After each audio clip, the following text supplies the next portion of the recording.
to discuss how we might make that happen. Well, I called Bell to give us some legal options, so, counselor, tell us.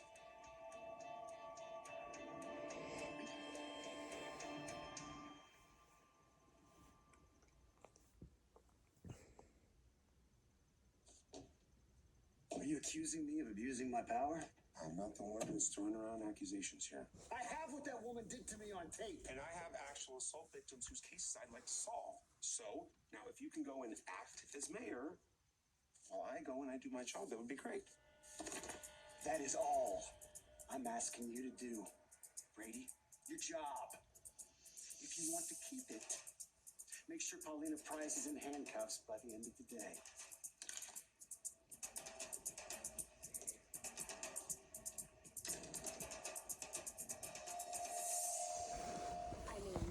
There's nothing preventing Abe from resuming his duties as mayor. But I'm sure you know that a guy like Rawlings isn't going to give up the office quietly. If you give him the boot, he's going kicking and screaming. Well, let him have his tantrum. It's not like there's anything else he can do. Unfortunately, there is. I mean, we've already seen how he's used the media as a weapon, and I think you could use the video from the press conference to stir up support and maybe showcase Abe's memory loss and make him look unfit for office. To what end? You could organize a recall, but the general election's less than 2 months away, so he's probably just going to run against you to try to get the power back that way. But either way, he's going to make your life very difficult. And Abe's already been through so much. I just don't want to see you get hurt again. Neither do I.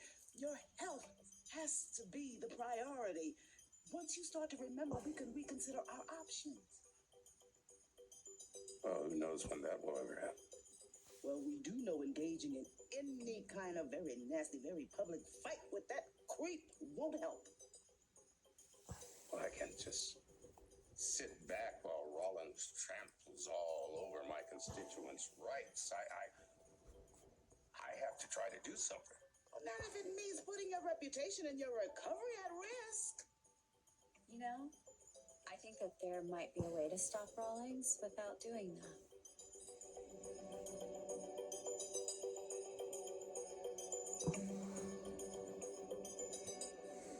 Look, Philip faked his death, and then he framed Brady for it, okay? If he had stayed in Salem, he would have either ended up in Statesville or Bayview. In either one, he would not have survived it. So, you and Betcher sent him to a private psychiatric facility overseas to get him the help he needed. And to avoid arrest. I mean, frankly, he was there avoiding the police just as much as he was healing. Roman, if he comes back here, he's going to be facing a serious prison term. He could beat those charges. Plead not guilty by reason of mental illness.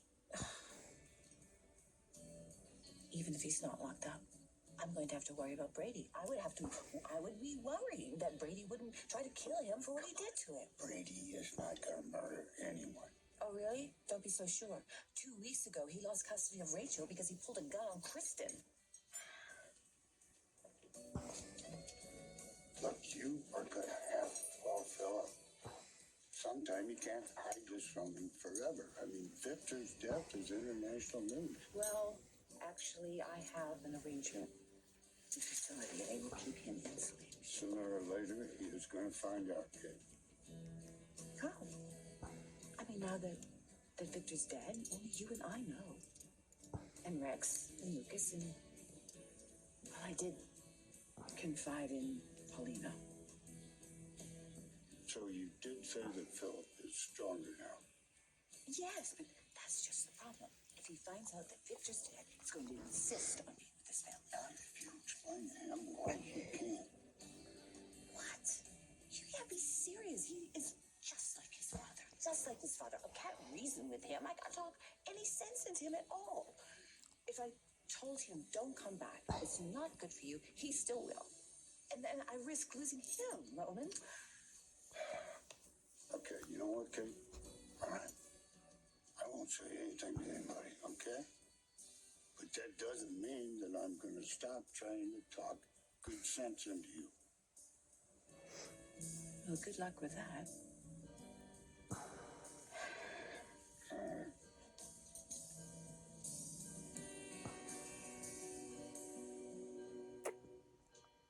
Victor made me share the Titan CEO title with his son, even though he and everyone else knew Philip was a loser. I'm sorry, I know you loved him once. I shouldn't speak ill of the dead. I'm aware that you and Philip did not get along.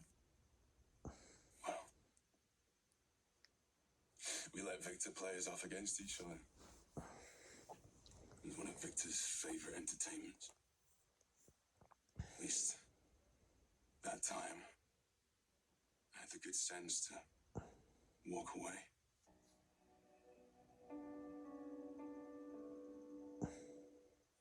But Victor died thinking I'm the same degenerate thug I was when I first came to Salem. No, that is not true. Just the other day, Maggie was begging me to reconcile with him, to make amends before it was too late. I loved him. Despite everything I did love him. I know. Is there anything I can do?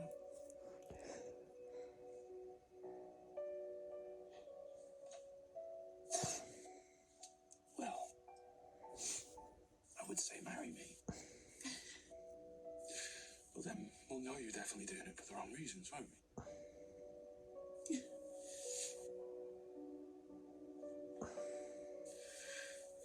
I think I just need just a little time alone. Yeah. Okay. Call me if you need me.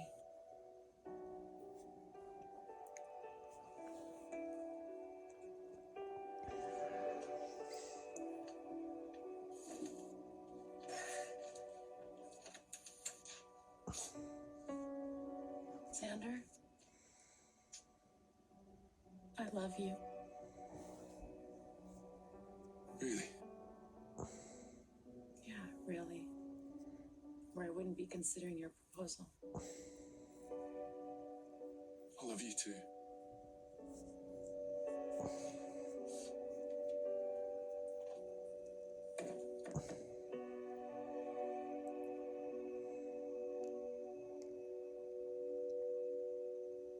You know, despite how messy things got between Victor and my mother, I know deep down he loved her.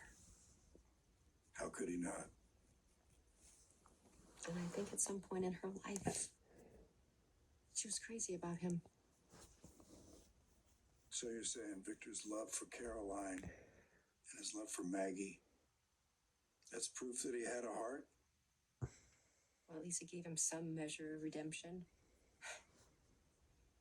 Like you gave me. Hmm.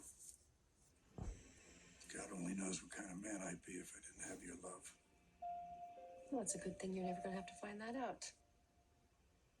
And hey, you know what? There's a chance that you and I would have never met if Victor hadn't brought you to Salem. Well, I guess I owe him for that then. So I'll say this. Victor Kiriakis might have been a real son of a bitch, but he gave me the best gift I could ever get. You, love of my life. You know, he had the love of a Brady woman too. And I have to believe that he gave that love back as best he could. So, in his memory, I'm gonna keep giving that love back to you. Always, baby. I'm going to hold you to that.